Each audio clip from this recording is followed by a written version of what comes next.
जय हिंद दोस्तों। सनत दोस्तों, एक बड़े गंभीर विषय पे बात करूंगा आज आप लोगों से, और वो है कि पुणे के अंदर बहुत बेहतरीन बेहतरीन ऐसे प्रोजेक्ट अनाउंस हो जाते हैं, जैसे metro phase 4, Kharadi to Khadakwasla, या टनल येरवड़ा टू कातरेज, या वो बहुत जितने भी अनाउंसमेंट होते हैं इतने प्यारे लगते हैं कि वाह, एकदम बदल जाएगा, ट्रांसफॉर्म हो जाएगा अपना शहर। और इन चीज़ें इनकी सोशल मीडिया पे, न्यूज़ पे भी तुरंत चालू हो जाती है फैलना, बातें जिसको देखो। और जो बिल्डर लॉबी है ना, जो बेचने वाले हैं, ये इसका फायदा ले लेके आप लोगों को फिर चालू कर देते हैं, देखो ऐसा हो गया, ऐसा हो गया। और फिर उसके बाद क्या होता है, प्लान रिवाइज हो जाएगा, वो डिले हो जाएगा, वो फंस जाएगा, वो रोड के बीच में वो पैचेस क्लियर नहीं होंगे, वो लैंड एक्विजिशन में प्रॉब्लम आ जाएगी।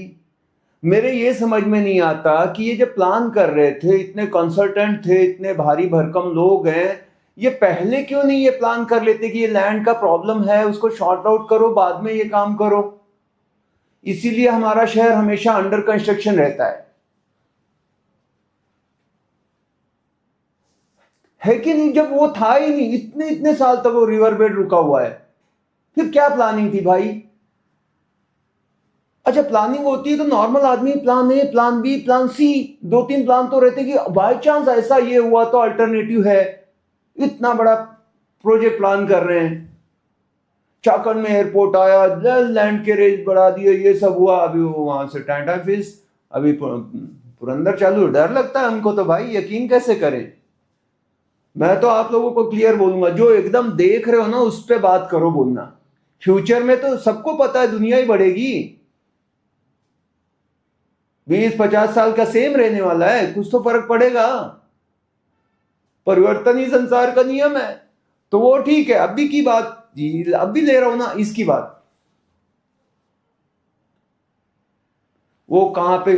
और दूसरी चीज क्या हो रहा है, मुझे एक लगता है कि लैक ऑफ कोऑर्डिनेशन, जो भी डिफरेंट डिफरेंट कहीं पे डिपार्टमेंट हैं, वो आपस में ही उनका बराबर जुगलबंदी नहीं हो रहा है। एक बांसुरी उधर, तबला उधर, गाने वाला अलग, अब तीनों अलग अलग, तो वो शोर सुनाई दे रहा है हमको, हमको म्यूजिक नहीं सुनाई दे रहा है। सही है कि नहीं? वो जो रिदम रहता है, तो ये दिक्कत है। और क्या, एक अभी बनाए 10 साल नहीं हुआ, उसको तोड़ना है, वो बीआरटीएस वगैरह है ना, उसको वापस से ये करना है। अरे वो बनाते समय, या अभी ये ब्रिज बनेगा तो इसको और चौड़ा, फिर ये कॉरिडोर बनाएंगे तो पुराने को तोड़ो और फिर बनाओ, कितना पैसा बर्बाद होता है भाई टैक्स पेयर का। सोचो, क्या फ्यूचर का कोई प्लान था क्या? नहीं था। कब एकदम सेट हो जाएगा अपना शहर, उसी को बनाया, फिर उसी को तोड़ा, फिर उसी का ये किया, फिर पता लगा यहाँ पे हड़पसर से वो जाने वाला था, अभी तो उसको दो मतलब कितनी चीजें, सब की सब अटकम भटकम चालू है। अभी बोल रहे थे इतना 96% कौन सा एयरपोर्ट का लैंड एक्वायर हो चुका है। अभी फार्मर बोल रहे हैं कि वो तो हमने परमिशन दी थी, मेजर वगैरह करो, हमने ये परमिशन नहीं दी थी कि हमारी जमीन हम देने को तैयार है। वो आपस से मांग कर रहे हैं, कितना 45% लोग करो यहाँ पे सब। और airport airport airport, new airport new airport चालू है।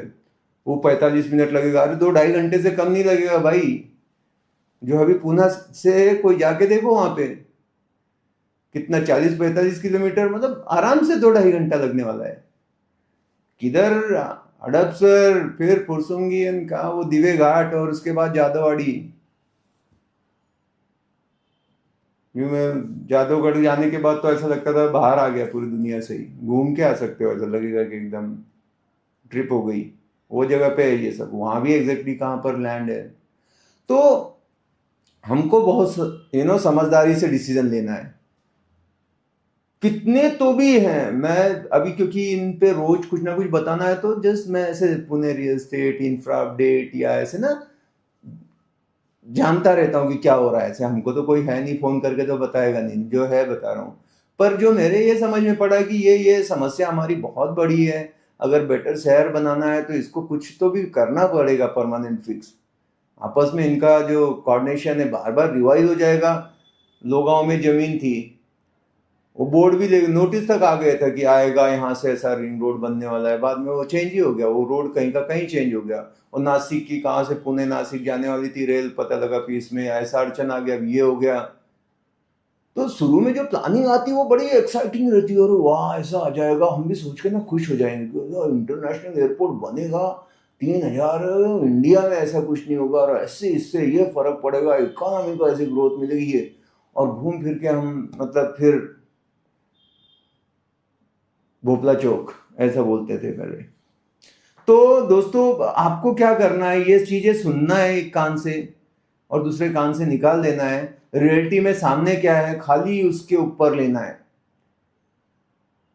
मैं भी सुना कि भाई पुणे का एक रामवाड़ी से एयरपोर्ट है जो अभी वाला एग्जिस्टिंग, वहां पे तो मेट्रो आएगी, क्योंकि ये तो एयरपोर्ट के पास आनी चाहिए, पर वो कैसे आएगी, कहाँ स्टॉप बनेगा, उसका कुछ पता नहीं है।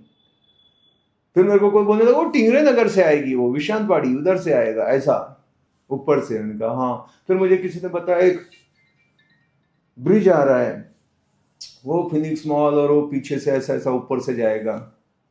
क्या क्या न्यूज आ जाती है, और बाद में उसके बाद सन्नाटा। उसके बेसिस पे कितने लोगों को बेच चुके होते हैं। तो मैं तो अभी एकदम क्लियर आपको बोलूंगा कि जो चीज एकदम सामने है उस पे बात करो, आने वाली चीज ओके ठीक है आएगी तो हाँ आएगी, लेकिन भैया हम क्या, हम जिंदा रहेंगे तब तक, अपने आंखों से देख पाएंगे वो सारी चीजें या नहीं, कि दूसरी तीसरी जनरेशन देखेगी हमारा। और जो भी हैं कंसर्न पार्टीज, उन लोग बेटर बनाने के लिए इसको थोड़ा सा और कुछ तो भी कहीं ना कहीं सही करने की जरूरत है, मुझे ऐसा लगता है। ऐसे नहीं कि हम कमियां गिना रहे हैं, कोशिश भी हो सकती है हो रही हो, लेकिन आप देखो मोस्टली जितने भी प्रोजेक्ट अनाउंस हुए क्या हुआ है उनका, हश्र क्या हुआ है, रिवाइज हुए, कैंसिल हुए, डिले हुए, अटके हुए हैं। ये रोड का इतना जमीन पैच है, वो चालू हो तब तो माने ना, क्योंकि आपने बनाया 10 किलोमीटर, उसमें भले वो आधा किलोमीटर का प्रॉब्लम है, लेकिन वो तो काम का किसके है। ठीक है, with this I am done, thank you.